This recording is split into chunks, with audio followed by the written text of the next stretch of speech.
Ladies and gentlemen, welcome back to the 3 Under Par podcast. This is a golf podcast where Little White Ball is live.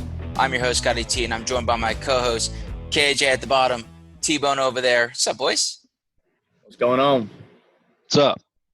Still practicing our social distancing due to COVID-19, coronavirus, whatever you want to call it.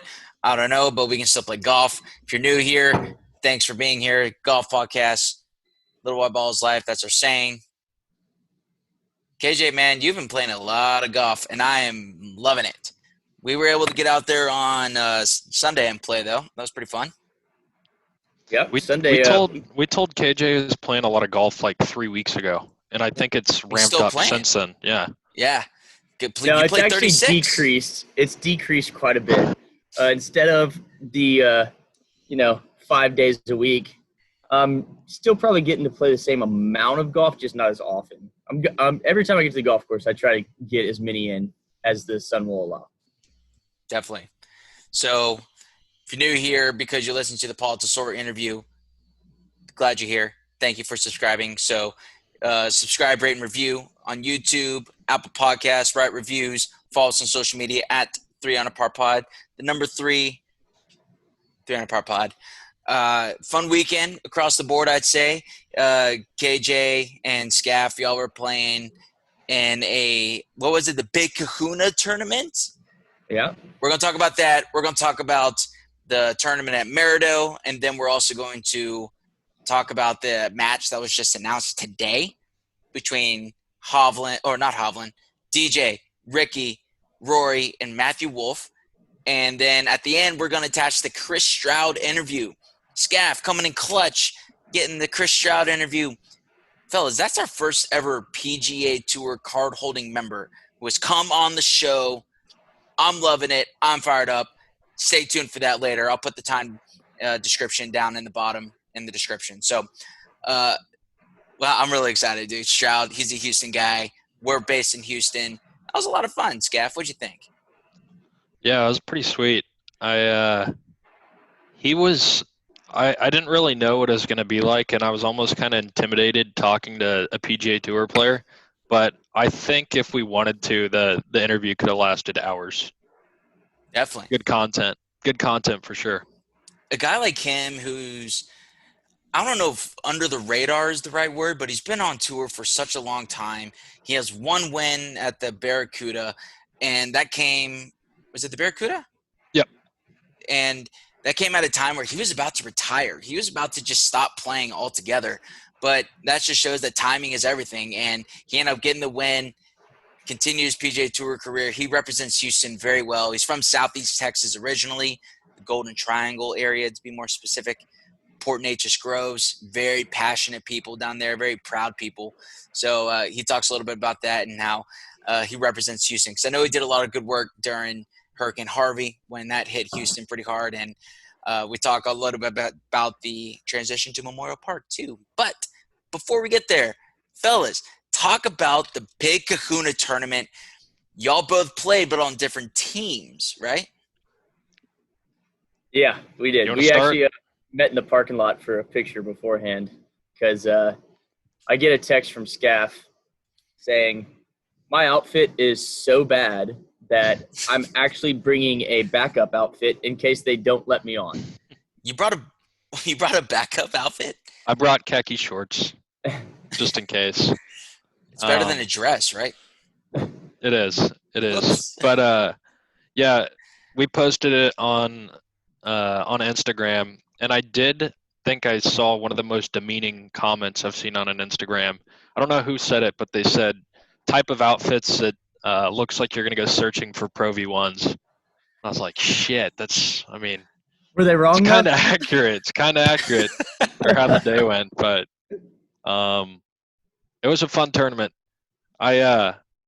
So my team was rolling in a little late. I think the full squad was there about 25 or 30 minutes before our tee time.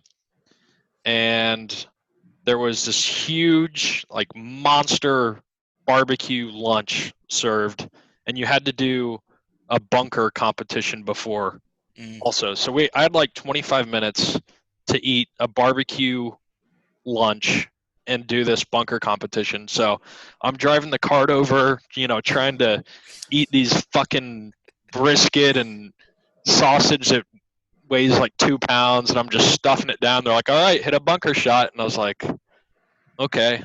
And the two guys that went before me were our two ringers. They hit it in the circle, like almost hole it out. And I'm like, all right, here we go. And I kid you not, I hit the ball about 18 inches. Stayed in the bunker. Oh, I thought you meant 18 inches. You meant you No. hit it 18 inches. I hit it 18 inches, and it stayed in the bunker. Nice. And I was like, holy shit, this is going to be a long day. But to much of my surprise, I actually played really good. It's been a while since I've played in a scramble, and I'm starting to pinpoint more and more that my game is mental. That's where I'm struggling, because it's the best I've hit the ball off the tee in a long time. And I think it's because I know I have 4 tee shots that aren't mine. So, but it was a lot of fun. Me and KJ both got pencil whipped across the face.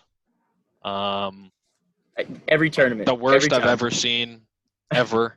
That was bad. When you sent that screenshot out to us. And we got second by So my squad, just to break it down a little bit, my team, it was me and my boy Domo.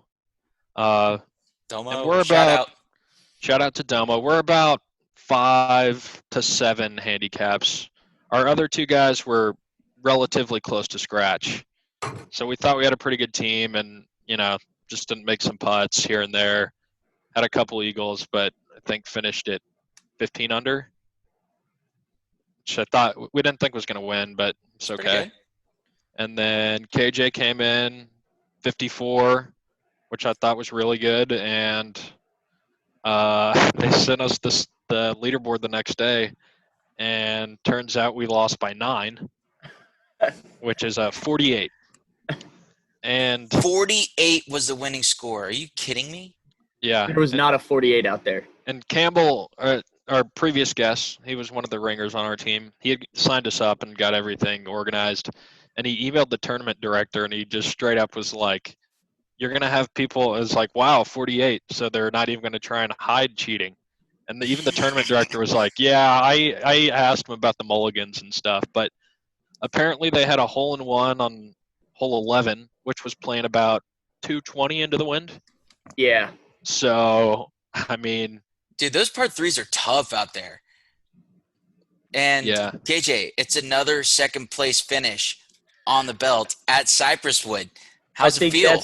I think that's 5 out of 6 second place, and the other one, that 6th one, we tied for second and lost in that playoff. So, or that distance playoff from the that little par 3 at the beginning, whatever it was. Oh yeah.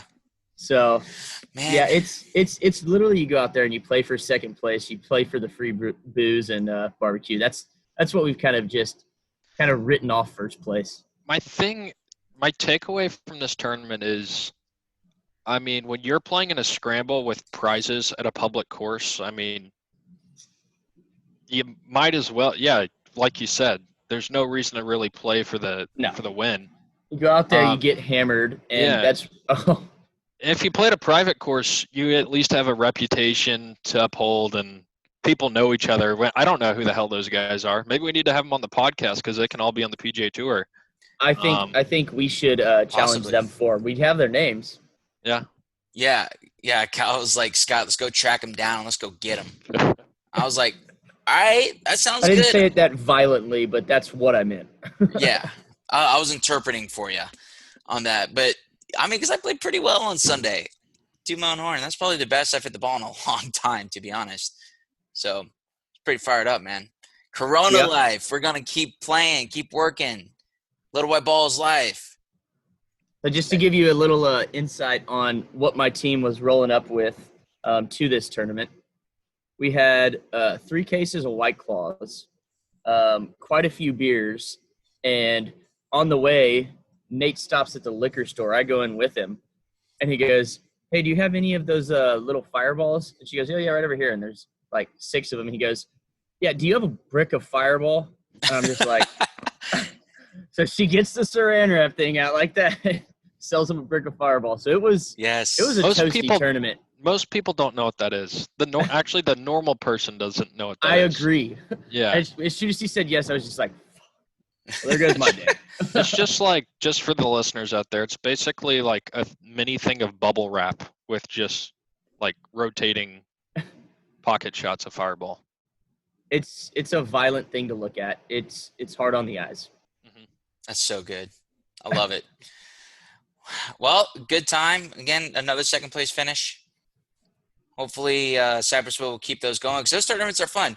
And I think we were talking about it, KJ. It's probably what, $80 give or take to play in one of those 4-man scrambles? It's $92. 92. Well, Yeah. I mean, for us, $80 if they do it on the Cypress course. Yeah. Gotcha.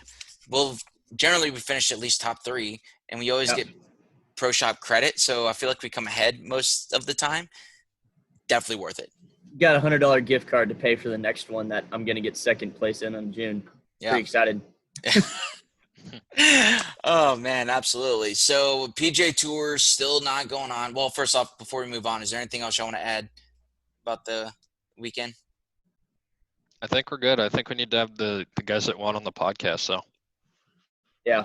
Open invitation to those guys who We'll want to get come their on. names and we'll try to DM them and see if we can get them set up 4-on-4. Those par 3s out there, because we played the Masters Disasters about a month ago. That's the first time I played Traditions in a long time. Those par 3s suck. Each one is like 215, 220.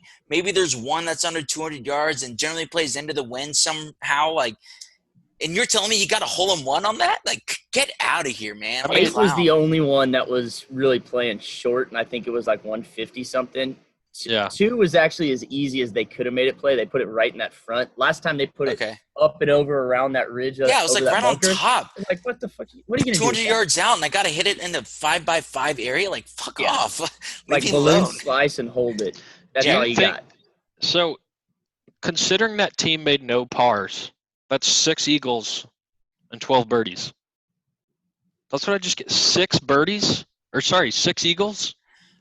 I'm just not buying that. The lowest that I've ever shot in a 4-man scramble, KJ was there. We witnessed it. We were on the same team. We shot 50. And we played lights out. We eagled we had one double eagle because it was like the Tiger Drive or whatever that we bought. Okay, so we had one double eagle. We eagled every par 5 except for one. So we birdied one par 5 and then birdied everything else. Like, it was a damn near perfect round. And that gets you to 50. Like, 48, like, get out of here. You shouldn't be welcome back. Yeah, that's right. I wasn't even playing, and I'm getting worked up. Yeah, I was just about to say, you're more heated than we were. You weren't even playing. What, they won by 6? Yeah, we were second, and we got beat by 6. That doesn't happen in a 4-man scramble. Nope. Not at all. Anywho. I got to move on, or else I'm going to get worked up even more. 48, get out of here. Okay, so PGA Tour still not going on.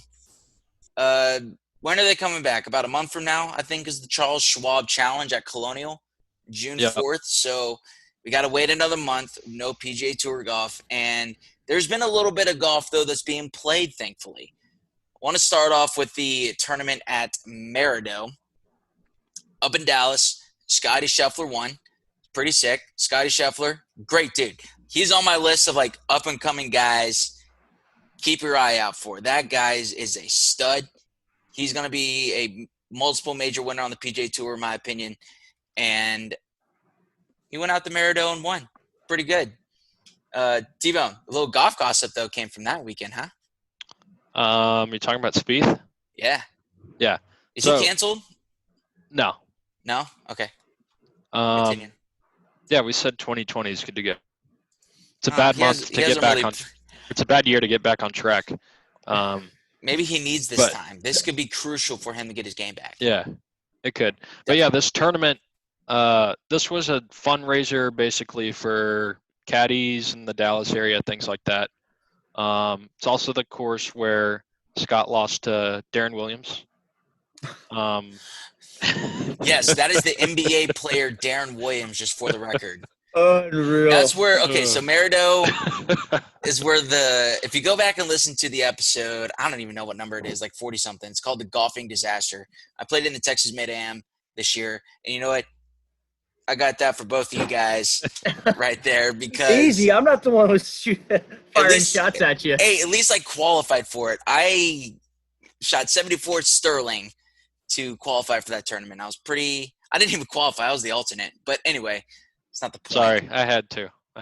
That's fair, but that course is tough. That course is a mother effer that is so difficult. I will stand by that. It needs to host the U.S. Open, and I think it proves that that course is worthy because it hosted a mini PGA Tour event, if you will. Yeah. Out there. So No, I agree. Continue. But yeah, it was so so the tournament was just some kind of hodgepodge of tour pros in the Dallas area. I think Romo played in it, did absolutely terrible.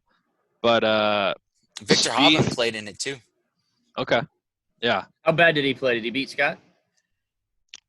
I'm not sure. I'll have to check the scores. You're mean. Go away. But yeah, I don't know which hole it is, but it was a short par 3. I want to say around 120 yards. And all the holes were, I guess, COVID modified and have the 3-prong shallow hole that's just, it's a lot shallower hole. A lot of the course, Cypress Wood had it this week. Yeah, that's where they flip the cups. Yeah. So that's why it's shallower. Yep. So Spieth apparently had a one hopper right into the hole, rattles out, goes in the water. And there was kind of some back and forth of whether or not it was a hole-in-one. I think all of his playing partners said it would have been a hole-in-one, and ball ended up in the water. He said he hasn't had a hole-in-one in years, so would have been nice. But I think he played the ball as if it went in the water, and I think he also bought drinks for people after also. Nice. That's a double whammy. That's brutal. Yeah. Hey, nice bogey. Also, you're on the hook for everybody's drinks. Yeah. So is that one of those, because there's no doubt that Spieth has struggled. It's been multiple years now. He hasn't really been in contention that often. I say that. Didn't he finish top 5 at the PGA last year? Whatever. He hasn't won since the British Open in 2017. And he said, I've been shut out for a while, so hopefully this is a good omen. It's a good omen if you count it in your head, but the ball technically went in the water. So is it really that good of an omen? I don't know. I hope it is, personally. Yeah. The thing with Spieth is just no matter how bad he's playing, I think he's just always going to be a pick for the Masters. Definitely. So. Definitely, yeah. It's one of those, too, where it's like, I don't know. I forgot what I was going to say. I totally lost my train of thought there. But on a side note, I think I totally forgot what I was going to say. Sorry. KJ, what's going on? Looking good, Scott. You're nailing it. I got nothing. Right now. That's all I really had on it. Everybody else who's playing, Will Zalatoris played. If you're not familiar with Will Zalatoris, he's actually friends with some guys, Thomas, that we went to college with. The Harringtons. Yeah. So yeah, they know everyone who we've talked about who's played in this tournament. I feel like all those kids that grew up in Dallas. That's why so Scottie Scheffler's from Highland Park. Zalatoris, I think, is from Preston Hollow. They all grew up playing golf together, including a lot of buddies that we went to college with. So, I've gotten to know Scottie a little bit. I just also remember playing against him in junior golf when he was 4 years younger than me and beating everybody. He was so good. It's one of those guys. Zalatoris is another guy where he's on the Korn Ferry right now. Keep an eye out for him. He's going to be a stud. One other guy, so there are a couple of college kids that played. Austin Eckhart, he's over at Oklahoma State right now. And rising sophomore at Texas, Travis Vick. Quick note on Travis Vick. He's a Houston kid. I grew up playing with him. He went to Second Baptist, my alma mater. Go Eagles. That kid's so good. I've never seen him play, but based off the scores and everything that he's put together, that guy's going to be really, really good as well. So the state of Texas, man, we produce golf talent. Florida, California, and Texas. There's so much good golf down here, man. It's crazy. That's all I got on that. Anything else? the next match that we want to talk about was announced today. And 3 of the names are solid. I would say all 4 are pretty solid, but 3 of them are like phenomenal. So you got Dustin Johnson and Rory McIlroy are going to be playing against Rickie Fowler and Matthew Wolff. KJ, let's start off with you, man. What do you think about this? I love it just in general with the Maridoe thing and with the Skins game. Skins game that's going on. I'm surprised that it's taken this long to get to it. PGA Tour hasn't played since the Players. That's been almost 2 months. Stroud talks about it in his interview. He said he's not really even playing golf right now. And I think McIlroy posted a video. He hasn't played in like 7 weeks. But I'm surprised more of this hasn't happened sooner, but I'm glad it is right now. So, KJ, who you got in this match? Well, just to touch on that, what you're saying about these matches, you would think that this would be a perfect time. Remember growing up with Shell's Wonderful World of Golf, and you'd have those just head-to-head matches, awesome. You would think that they would be doing that like twice a week with different guys on the tour.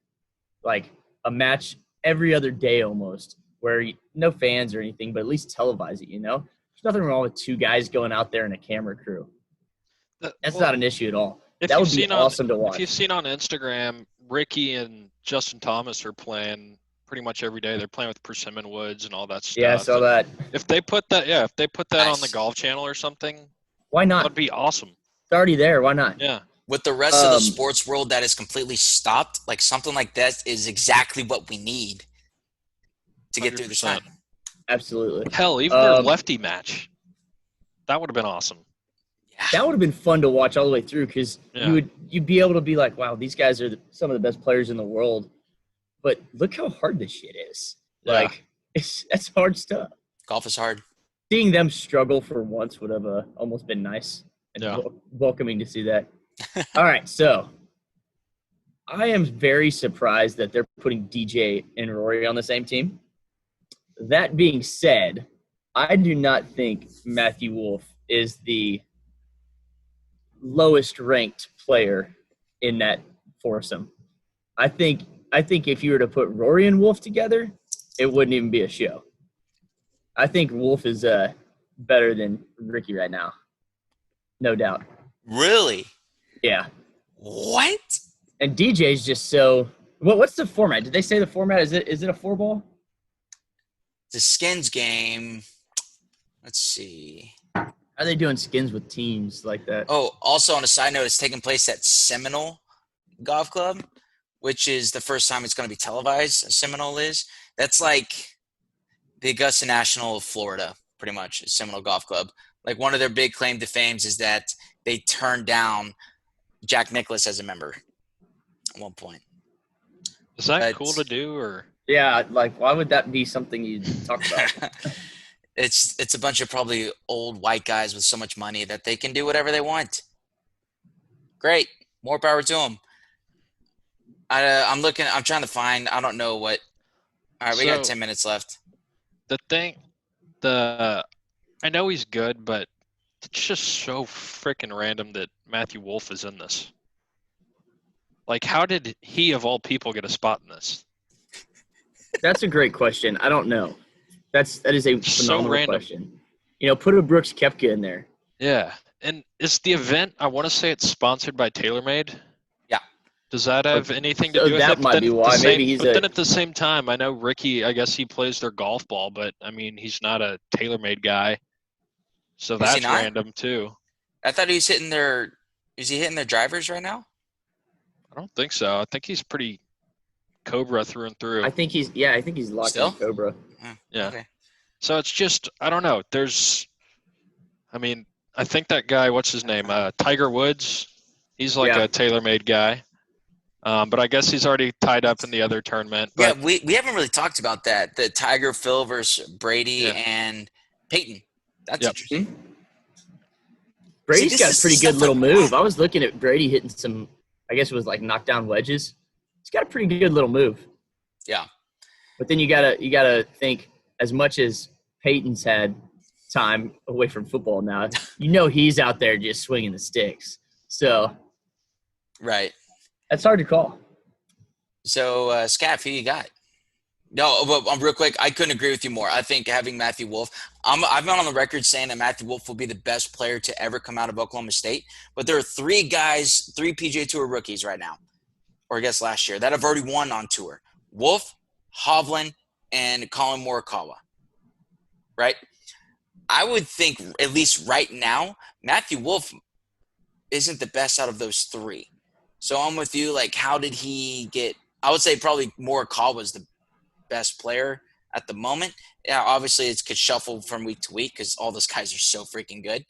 But, hey, more power to him. He's playing with the big dogs. Let's see how he does. Yeah, he cashed out for that because that is just so freaking random that he's in that tournament. Yeah.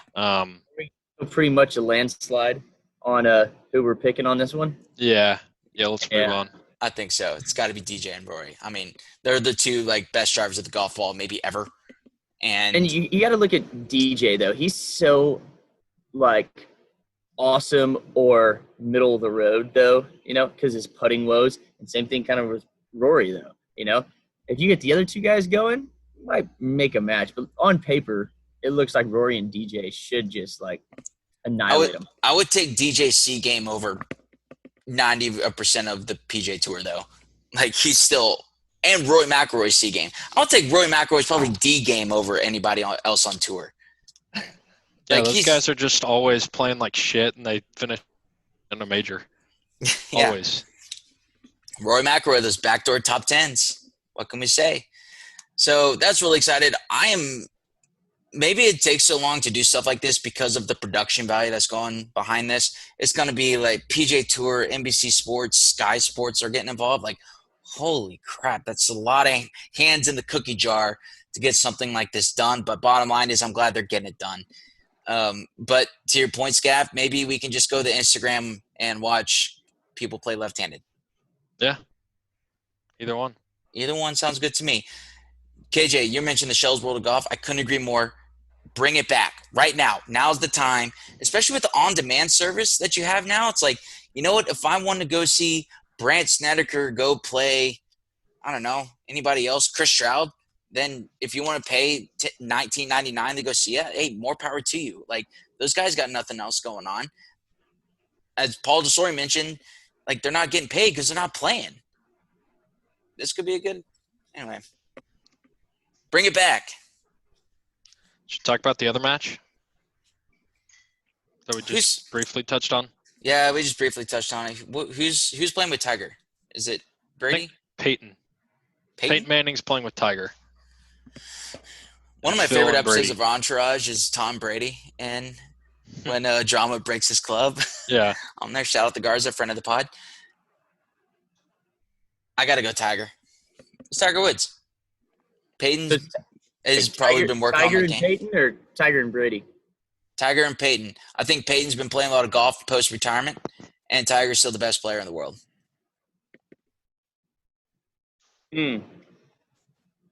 That's hard to say because I think Tiger more than Phil, but Brady more than Peyton, I would say. But what are they playing? Are they playing at 4-ball? I think they're playing down in Jupiter. But what format are they playing? I don't know. I mean, you can't just play a natural 4-ball because then the other two guys are there just for the show. Yeah, it's got to be some sort of two-man scramble or maybe shamble. Probably not shamble, but it's probably going to be a scramble or it's going to be a splicing of the. Would scramble even work? That wouldn't even work. They're just going to take the pro shot every time. Scramble will work because you'd still have opportunities for one of them to hit a good wedge shot or somebody. I just think no chance in hell. Still, I think it's going to be some combined score type thing. Yeah, I don't know. It's going to be something like that. Yeah. Yeah. But I have no idea how two old quarterbacks golf games are. I know a lot about golf, but they'll probably do Stableford, a point system type deal. So Tiger makes birdie, they get 2, and somebody makes double, and there's minus points, something like that. Stableford on handicaps is what I would bet. I will say I want to see Jake Owen on the call though after his story about the Phil Mickelson thing. Get Jake Owen out there. That man needs to be there. All right, we got 3 minutes left before Zoom kicks us off. So there anything else y'all would like to add, bring up, thoughts, concerns? No? There's only so much we can cover right now, Yeah. and I think we're good. Hopefully we'll be together soon. I mean, we all live in the same city. We play golf together, but social distancing are still in order. Texas is slowly opening back up, which is great. Big fan of that. As mentioned, we got some golf content coming your way. KJ and I were talking about it. I think maybe some of the new schedules is we'll still drop the podcast Tuesday mornings.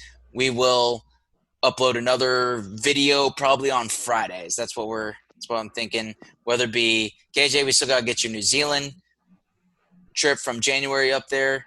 I got the 4-ball video, and then we might do some fun golf stuff, whether it be trick shots or I got some other ideas in the pipeline. Us playing a regular 9 holes together, fun bets. Comment below on what you think we should do or what fun bets we did. To give you an idea, Scaff played an entire round in a dress last year. Yeah, that doesn't it was awesome. That really opens up the door for what people can suggest we do. If that's not off the table, then we can pretty much do anything they want us to do for them. We'll do it. We'll give the people the content they want. Also, a couple of shout outs. We got some new subscribers on YouTube. I want to shout out to those people. 4-4 Golf down in Australia. Really good. Neon City Golf too. If you subscribe, I'll give you the shout out. How about that? Thanks for I'm figuring out there's a really good golf community on YouTube. They're really great.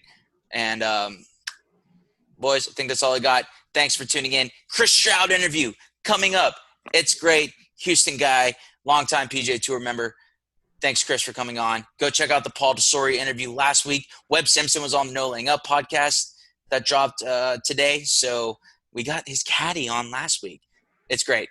Fellas, until next time, good chat. Follow us on social media, write the reviews. You know the drill. We're running out of time. And remember, little white ball is life.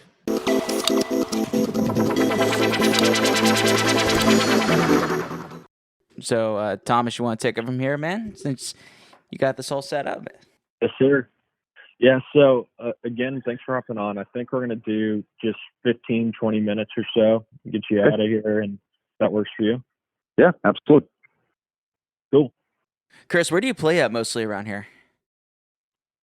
I play at I used to play at Lochinvar a lot, but I found some other courses where I feel like Lochinvar, it's a beautiful place, obviously, and amazing, but it's to me, it's not quite the right course to prepare to go on the road.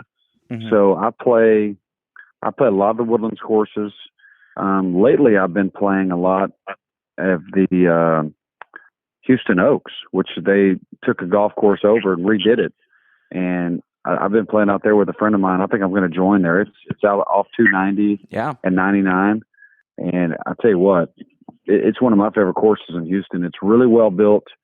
It's got amazing greens, shaved all the way around off the greens. I mean, you've got all types of short. And really, at the end of the day, I need a place where I can practice all types of short game shots. Anything from 120 yards and in that has very challenging, tough, deep bunkers.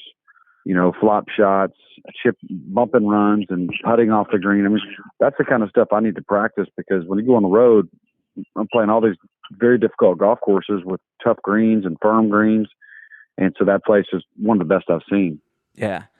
That's awesome. I got to play it before they redid it. Even before they redid it, I was like, holy cow, this is it's not your typical course down here in Houston, but no, that's great. Yeah, it's very special. I mean, I would put it in the same category as Blue Jack. I played Blue Jack quite a few times. Blue Jack's obviously a little bigger course. I mean, it's really pretty and, a lot of undulation out there. This place is a little flatter, but the skill level to play that golf course and around the greens, you got to have all the shots, and that's where I need to practice the most to prepare. So it's really a great golf course. So Chris, I guess just kind of following off of that, how do all these courses compare to the P patch? Well, the old patch, that's a special 9 holes.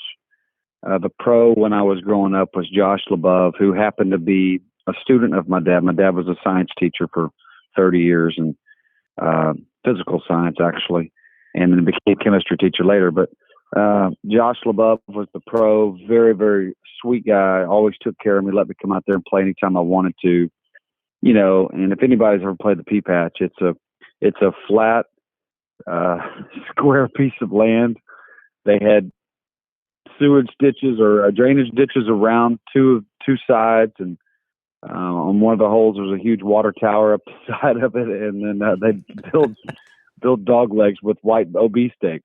But it was a special place. I got to learn I had to learn how to chip off really tight dirt and little bitty turtleback greens, and it was a really special place. A lot of great memories out there.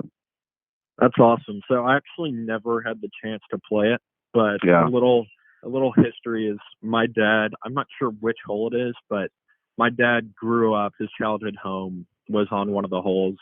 Wow, And that's awesome. And a quick story is that he said they always had golf balls in their backyard from time to time. And the only time they had a broken window was came through the bathroom while my grandfather was on the can. That's awesome. What a great story. Yeah. So it seemed like a pretty cool place, which wish I was able to play it. It was really cool. I mean, it was small and little bitty. I mean, they had some really rundown golf carts. Cart paths were just, cracked up and old. And obviously they didn't have a lot of income to take care of the place. A lot of people, when I was much younger, they always called it, a bar with 9 holes on the backside, but it was, a lot of great golfers there. I mean, really, really nice guys. They always had a Tuesday and a Friday game. And sometimes they'd let me play when I was pretty young. So I was doing a lot of practice, but I found a few friends out there, and we'd use a pull cart and go out there and play as many holes as we needed to. That's awesome. Yeah. I just think it's crazy that, that you were able to make it to the PGA Tour with that kind of being your launching pad, as well as Andrew Landry. Yeah, there's no question. It's super rare. Yeah. There's something in the water, it sounds like. Yeah, I think it's just that area, the Port Neches Groves area where Andrew grew up was. I know it's a hub of, I feel like, very driven people. I mean, there's a lot of great families that live there. One of the best high schools, I believe, in the country. I mean, we have incredible football program there, an almost college level type high school football, and they had one of the greatest marching bands in the country. My sisters were all three of my sisters were in the band going through. A lot of great people, and a lot of people through the years they all just stay there. They have kids, and their kids go to schools, and those kids have kids, and it was really, really special place. And I feel like my generation was really the first generation where a lot of us moved away. And I guess because of opportunities for work and different things in Houston, it was getting easier and easier to get to Houston. The roads were getting rebuilt and widened. And I don't know, it just seems like a lot of people my age have left. And that's why I feel like the population of the area went down. And it's still a great place to live. And it's what I obviously call my original home, but Houston is my home now, and I absolutely love it, and don't see myself moving anywhere else. For the rest of my life, I feel like hopefully my kids will find a great place. I've got 2 girls, they're 10 and 7, and I feel like I'm going to call that home for the rest of my life. That's great. Yeah, that's awesome. Chris, I know, especially during Hurricane Harvey, you were able to help out with a lot of the recovery efforts that are there, which was fantastic. And some people are still feeling the effects. I don't think people realize that. It's 2020, almost 2.5 years later, and some people are still recovering from that. And obviously with the coronavirus thing that's going on too, there's just seems like there's always something going on with Houston. So with Houston being home, what do you think about the Houston Open moving from Golf Club of Houston to Memorial Park? I've always talked to my friends on tour when we come into Houston. They would always ask me, we'd either play a practice round or we'd be in the clubhouse or the locker room. They're like, hey, where do you go? Where do you go eat? Where do you go do things, go watch movies? Because for all these years, it's been out of Redstone now. Then it became Fall Creek, and now it's the Golf Club of Houston. So it's changed names a few times, but every time we'd show up, you're kind of out, to be honest, out kind of almost a farmland type area, and great golf course, but you're 25 minutes from anything. And every time I would talk to my friends, I'd be like, guys, man, I wish one day there's so many golf courses here in Houston that are great that could hold this tournament. And I would tell them about the Woodlands that used to, for 20 years or so held the Houston Open, now as the Insperity for the Champions Tour. And, that's where I kind of live, up in the Woodlands. And I had a lot of friends in my house over the years. We'd have wine parties. And I had a friend of mine that's one of the biggest wine collectors in the world, Dr. Devinder Bhatia. The last 6 years, he's let me invite 5 couples with my wife, and then 5 other couples. We all show up at his house. He's got a 14,000 bottle wine cellar underground.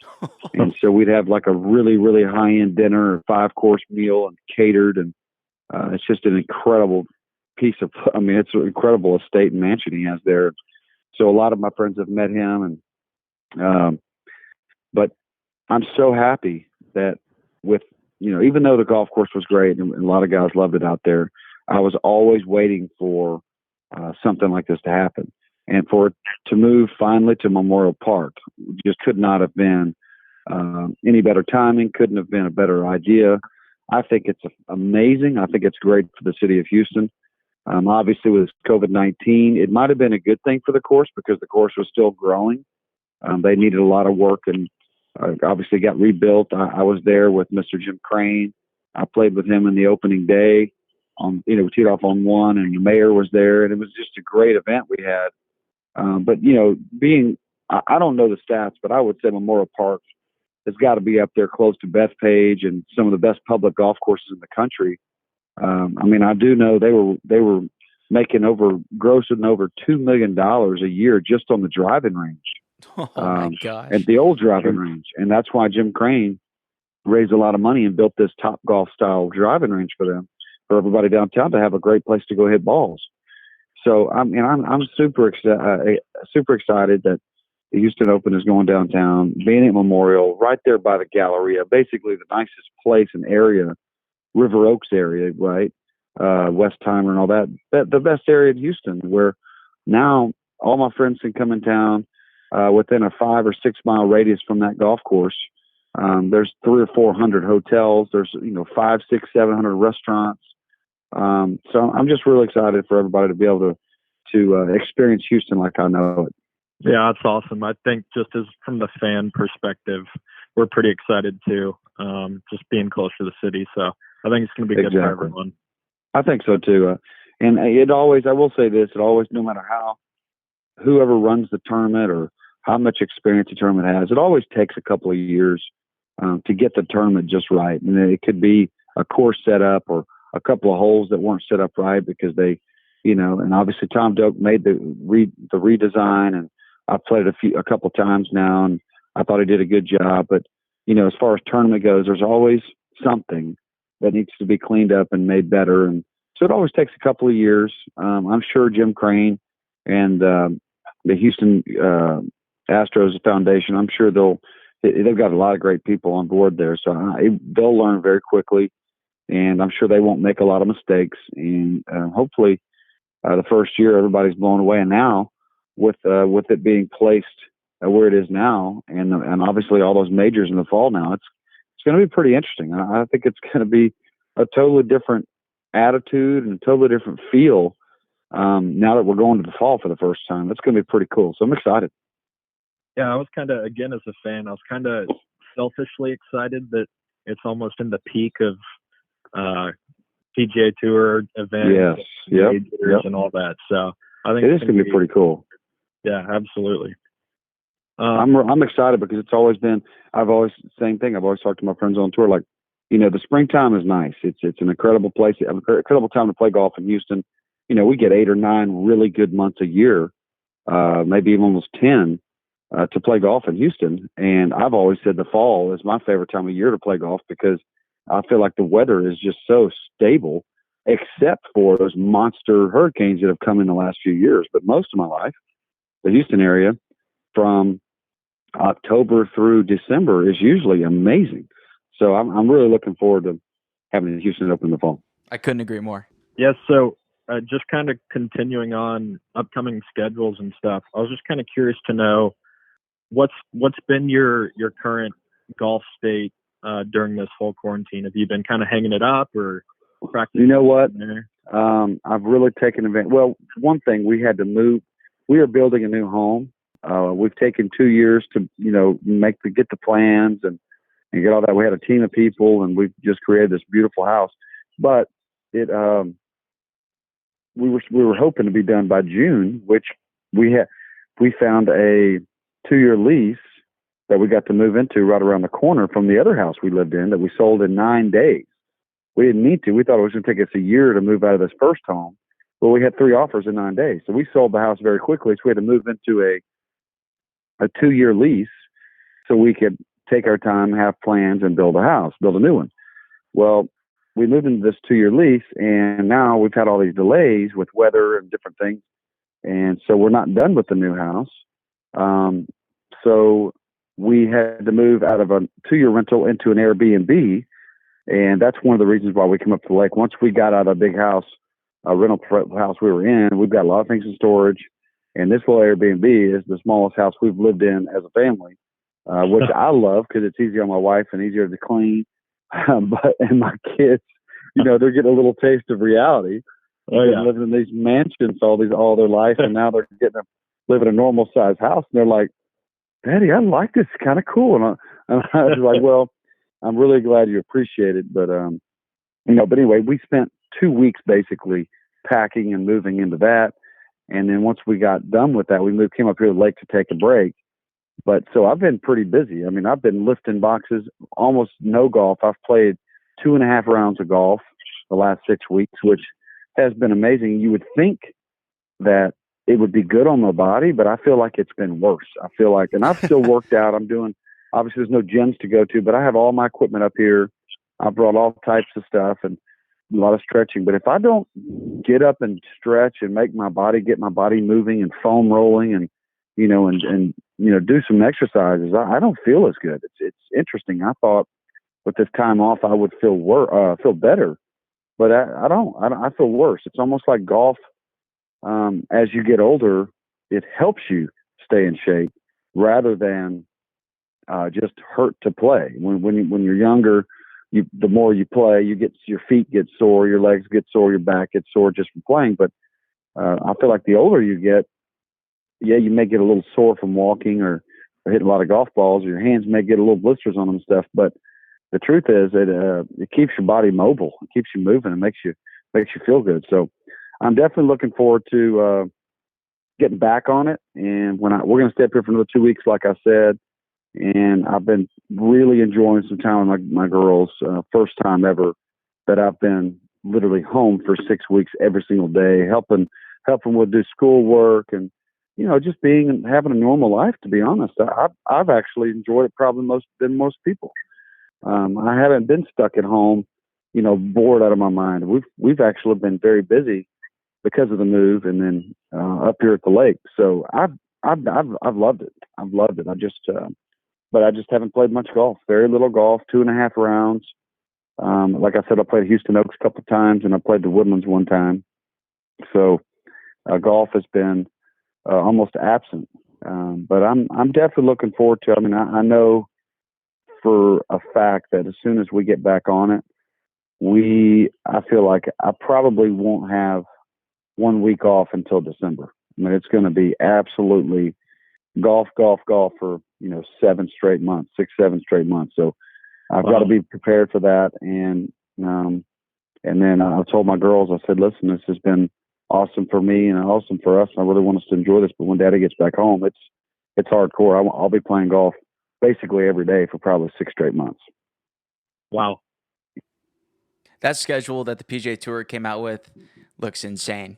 Whenever everything comes back, it is insane. It's going to be bunched back. I'm to be honest, I'm a little surprised what they chose to do with rescheduling. I thought the best thing to do would be just, whatever we missed, let's just wait till next year and then continue to keep the schedule the same and play this year out, whatever we have left, play for the purses, play the FedEx Cup, but don't have, have like a prorated FedEx Cup retirement type deal, because you got to reward the guys that have played well and then start the next season.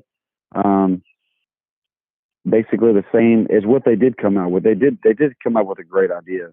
They're not going to have any graduates from the web.com, because the web.com has had almost no season. And so whoever finishes from 126 to 150 this year will have that category, and whoever finishes 151 to 200 will be the 50 web.com graduate category, which will be a reshuffle. So I think they really came up with a good plan there. But the rescheduling the majors and all that, I think that's a little crazy, but you know what? It's going to be fun. I think it'll be fun for viewers, obviously fun for us to play courses at a different time of year. And you'll probably see a lot of different winners because the golf courses will be completely different. Some place where maybe a Rory McIlroy or somebody wins, you may see a completely different winner win because the golf course is so different. So it's going to be interesting. All right, Chris, I think we're going to get you out of here. A couple rapid fire, though, that Thomas is ready for you. Okay. All right. What's your favorite movie? Man, I'm going to say I got two of them, Shawshank Redemption and Bull Durham. Nice. Big Kevin Costner fan. I love Kevin Costner. Yeah. 10 Cup, that might be on the cutting room floor. 10 Cup's up there. Obviously in sports movies, that's way up there, but Bull Durham is absolutely my favorite. Great. What's your favorite club? Club? Yeah. Woo, man, that changes all the time. I don't have one that's always. You know what? I'm gonna say my driver. I love my driver. Nice. What's your favorite stop on the PGA Tour? A lot of good ones out there. The Players Championship is one of my favorites. All the majors that change every year is pretty special. Houston Open is extremely special to me because it's my home tournament. Pebble Beach Pro-Am is incredible. A lot of friends out there I play with. It's hard to answer just one because there's so many great ones. And you know what? I like Quail Hollow out there in North Carolina, in Charlotte. I think that course is amazing. So that's one of my favorites. And then lastly, probably Colonial because of the history. That's awesome. All great places. Mm-hmm. It sounds like a ton of fun to play in those. Yeah, it's hard to say one. I really do have probably 6 or 7 favorites, and I named most of them. And they're just a lot of special places. And unfortunately, I haven't, even though I won the Barracuda Championship, it wasn't one that got an invite to Augusta. I've been to Augusta twice, but I said I'm not coming back until I play. And for some reason, I just I haven't been able to play. But I guarantee you, when I get in Augusta, hopefully very soon, that will probably go to the top pretty quickly because that's one of my favorite golf courses and tournaments to watch, and I can't wait to play it. I bet. Well, we'll definitely be rooting for you. Really appreciate the time today. You're welcome. We'll definitely be out at the Houston Open as well, rooting you on. So thanks, looking Thomas. forward appreciate to watching you. Yeah, and appreciate the time. You guys are great. Thanks for calling. Thanks, Scott. Thanks for calling in, and really enjoyed your time, guys. And anytime you see anything, just come up and say hi. Hey, you got it, Chris. Perfect. Officially a friend of the show. We'll get you back on soon. And absolutely, anytime. Even if you're willing, we're here in Houston. If you're willing to play with a couple of hacks, we're always down to go tee it up. I love it. Anytime, guys. You got it. Y'all have a good one. Thanks for calling. All right, take care, Chris.